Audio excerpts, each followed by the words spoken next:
Well, as your lordships has heard the trend of my arguments yesterday. Yes. Your lordship knows the uh, angularities, if I may say so, and the pointed thrust of it.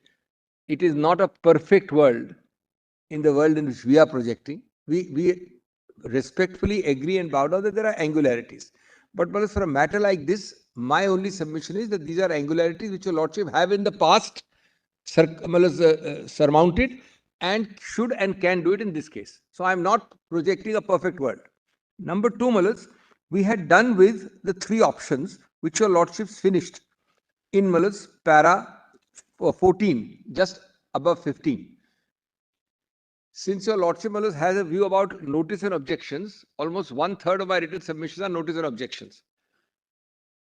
So therefore, very little is left now. Let me go to para 15.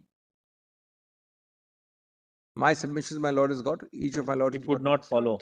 Yes. Justice Kohli, Justice Paul has got it. Yes. You're looking to your rejoinder submissions. Yes, yes. Which paragraph? 15, 1-5. Yeah. Start. Yes, Dr. Singhvi. 15. It would not follow from this approach that non-heterosexual Hindu couples who marry under SMA would be excluded from legal succession regimes altogether. Like non-Hindu interfaith couples, they are governed by the ISA. This is because 21A on its own terms assumes that marriages that it applies to are also capable of being valid under HSA. Last 4 lines is the conclusion.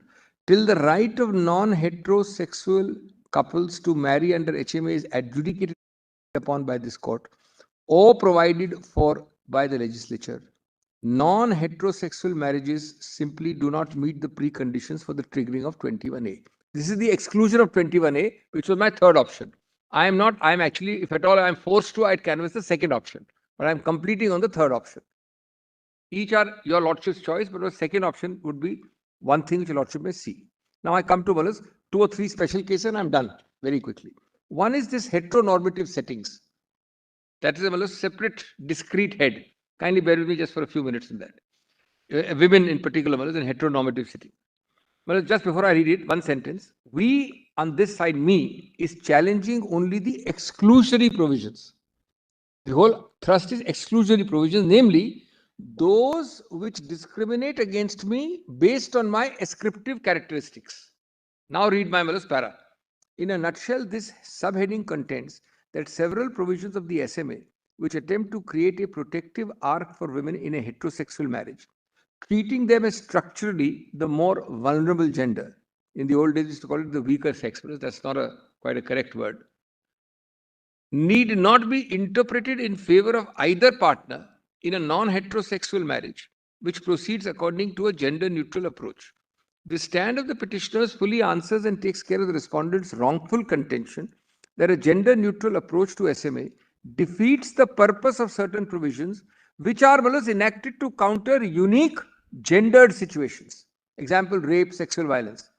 If the aforesaid gender-neutral approach of the petitioners, eschewing the sections dealing with preferential protective treatment of women under the SMA is accepted, the diverse contentions of the respondents, the other side, example those relating to section 27, would not arise.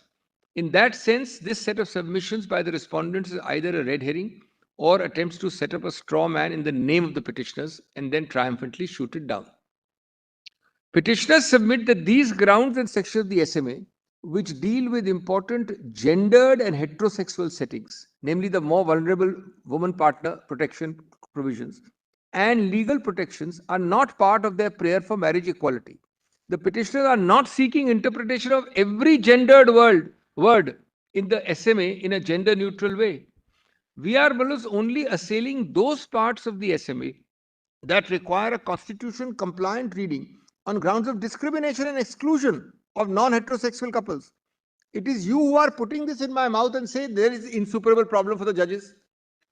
I am not concerned with protective clauses or one-sided clauses like rape, etc., which will necessarily apply in a heteronormative setting. Hence, the focus of interpretation similarly has to be on the discriminatory aspects of the Act that are relevant to and exclude non-heterosexual couples. I'm on exclusion only. Those provisions that specifically deal with heteronormative settings and offer rights protections to women, qua men, do not require a constitutionally compliant interpretation. So you are putting it into my mouth and then saying judges cannot do it, it's impossible, etc., etc. It is crucial to clarify that this is not a case of anomalous cherry picking. I'm just giving a few lines. Justice Bhatt also raised it when I had opened was quite rightly. It is not a case of cherry picking different interpretive regimes for the same words within the same statute. I'm addressing your Lordship in para 19. Returning to the issue of the underlying thrust of legislation and a constitution compliant reading, when it comes to the use of gendered terms to specifically address gendered imbalances of power, physical, normative, and therefore achieve substantive equality, limiting such terms to their gendered heterosexual context is consistent with the law's underlying thrust. So don't put in my mouth that I'm challenging it and then say that you can't challenge it. I don't need to and I'm not. It can therefore be seen that the petitioner's approach is entirely consistent with my two anchoring points. My anchors are twofold. One being the underlying thrust of the SMA, which already exists as a secular platform for non-personal law couples mostly, and the fundamental rights in the Constitution is the other anchoring point. In other words, it is permissible for the specific interpretation of different gender terms across the SMA to be interpreted with a view to ensuring that their interpretation serves the underlying thrust of the SMA and the principles of non-discrimination and equality. Therefore, my conclusion was para 21. Hence, this Honorable Court may declare that provisions of SMA with respect to solemnization and registration of marriage are extended to non-heterosexual couples, except to the extent that provisions of the SMA or any other law in force are enacted for a wife against husband in a heterosexual marriage or for a woman against a man in a gender-specific context. That is basically the rape category, the sexual violence category. A list of such provisions clearly, I have given in Annexure 2, which is at page 27, a whole list of such provisions for your lordships, but I have culled them out just for ease of reference. No. Interaction with other laws that include matrimonial rights. This is another category, very small category. Respondents' other also argument that the bundle of allied rights that accompany marriage cannot be addressed by this court, as they involve multiple legislation and complications. Petitioners disagree. A valid marriage in the eyes of law is like an index or key to other secular matrimonial and family laws. The current scheme holds that only a man and woman married under the Act can qualify as a legally married couple, entitling them to benefits under other statutes that require marriage status. Statutes that use the gender-neutral word spouse require no further changes. Rights under these statutes will naturally flow if the Supreme Court interprets spouse to include some gender and queer partners under SMA. This is a separate list, Annexure 3, at page 30 of my note. You should note the page there, at page 30. This is that category where your lordship has to only hold that spouse includes a queer couple, but not that your lordship will say that wife includes spouse or husband includes spouse. Statutes that use gendered words like husband and wife may be interpreted in a gender-neutral way as persons, consistent with the interpretation for marriage equality. Hereby clarified that the present set of petitioners have limited submissions specifically to the issues arising from the SMA and on succession issues limited to the ISA. That is my option 2 really. And are not seeking this Honorable Court's interpretation for the diverse list of acts that use gendered words which may be reserved for future interpretation. It is further submitted not open to the respondents to argue that the petitioner's fundamental rights may not be recognized simply because it will open the pathway to further litigation, seeking the full and equal import of the rights that may be recognized here. The forward march of the law and of fundamental freedom has been based on litigation such as these, and the recognition of fundamental rights of citizens cannot be held hostage to the false virtue of preventing further litigation. The directions the lordship issued in Navtej, have they been complied with by less than legislation? Your lordship required less than legislation there, and you are told that legislation will solve all our problems now. Your lordship required something very minor compared to, in my opinion, under that. Has it happened? Then age related. I must be consistent with I'll make Again, please keep in mind, the perfect solution is never there. I think it's a good solution we are trying to offer. I'm not suggesting it is fully logically consistent, but it's a workable solution. Kindly see this. On 4C, Malas, same-sex couples, the provision may be read as prescribing 18 for both parties in a lesbian relationship and 21 for both in a gay relationship. In the case of transgender, so there are only two categories, lesbians or homosexuals, there will be 18 and 21, which ages your lordship already has in the Act. In the case of transgender, this is on the graded hierarchy of LGBTQII++. Whichever gender sex they identify as, the concerned age requirement would apply.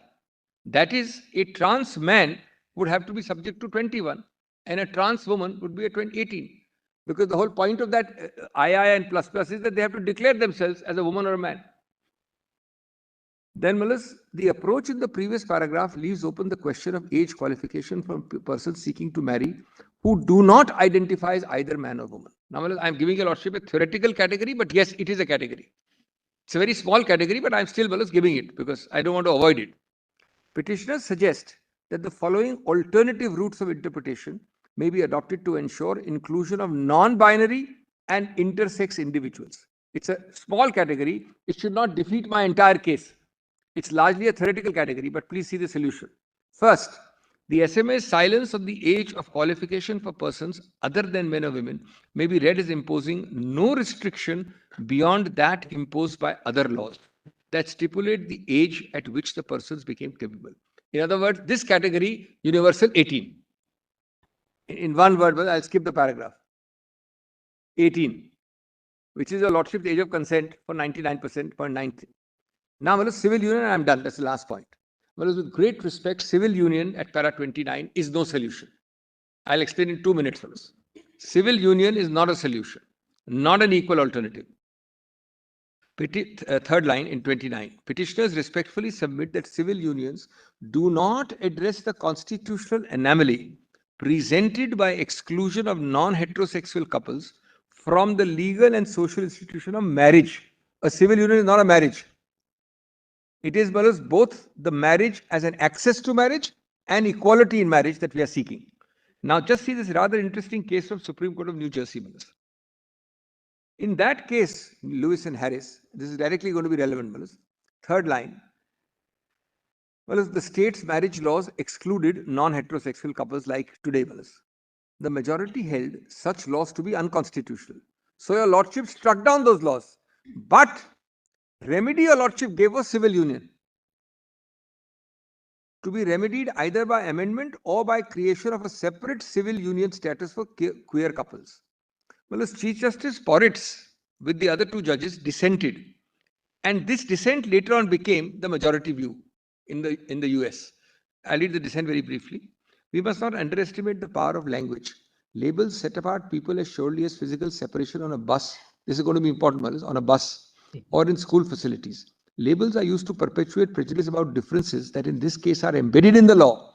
By excluding same-sex couples from civil marriage, the state declares that it is legitimate to differentiate between their commitments and the commitments of heterosexual couples.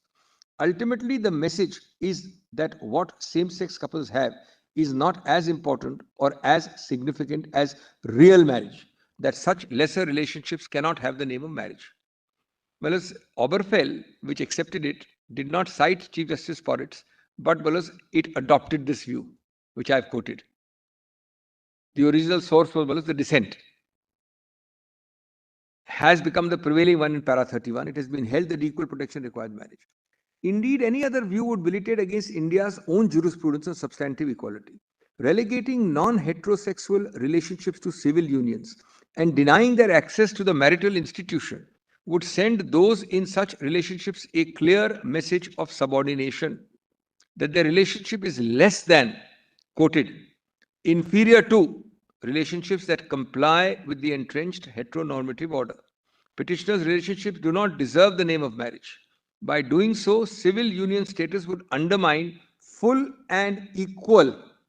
It's full is one word, equal is the other. Social, economic, political, and cultural participation and contribute to the petitioner's subordination. That was my last point. I may be perhaps guilty of slight exaggeration, but I think it's an appropriate analogy. The segregation doctrine of separate but equal is what I've said in the last para 33. A civil union says, yes, you are equal, but you are equal in that side of the table, within your separate enclave. And within this, my enclave, this is a different equality. This separate but equal, your Lordship, is frowned upon. In all civil rights issues, there should not be a new creation judicially. Whereas I am ended, your Lordship may reconsider. If your Lordship feels para 34 onwards is a strong argument for notice and objection, I'm not arguing it. Right. I'm not arguing. Lordship, Thank you, Dr. Singhvi. Don't do my submission. Thank you, Dr. Singhvi. I'm very deeply obliged.